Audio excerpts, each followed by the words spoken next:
महानगरपालिका निवडणुकांच्या तोंडावरती भाजपमध्ये मेगा भरती सध्या सुरू आहे। मोठ्या प्रमाणावरती पक्षप्रवेश होत आहेत।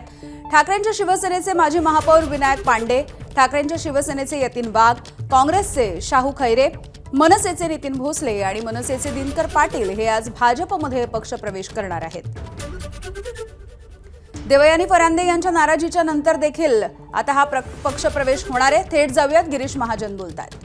थोड्या वेळामध्ये आणि त्यानंतर आमची कोर कमिटी आहे, त्याच्यामध्ये सर्व आम्ही 2-3 दिन करतो आहोत, कुणाची परिस्थिती काय काय नाही। आणि तर मी पुन्हा सांगितली, मुख्यमंत्री महोदय स्वतः नाशिक शहरामध्ये लक्ष घालणार आहेत, त्यामुळे सर्वांना विश्वासात घेऊन आणि निवडून येण्याची क्षमता बघूनच तिकीट दिलं जाईल। इतकं विरोध होतंय, बंदोबस्तामध्ये आपल्याला हे प्रवेश करावा लागतोय।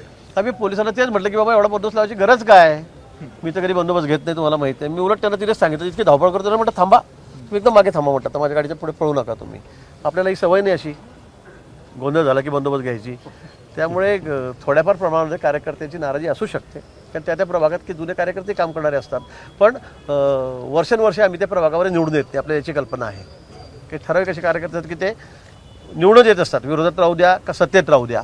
त्यामुळे मग काही ठिकाणी वाघ आहेत, ते सुद्धा माजी महापौर आहेत, ते सुद्धा या ठिकाणी आहेत। विनायक पांडे माजी महापौर आहेत, ते सुद्धा या ठिकाणी आहेत। आणि दिनकर पाटील त्यांचा मनसेतून त्याच्या या ठिकाणी भारतीय जनता पक्षामध्ये येत आहेत, त्यांचा मुलगा पण आहे।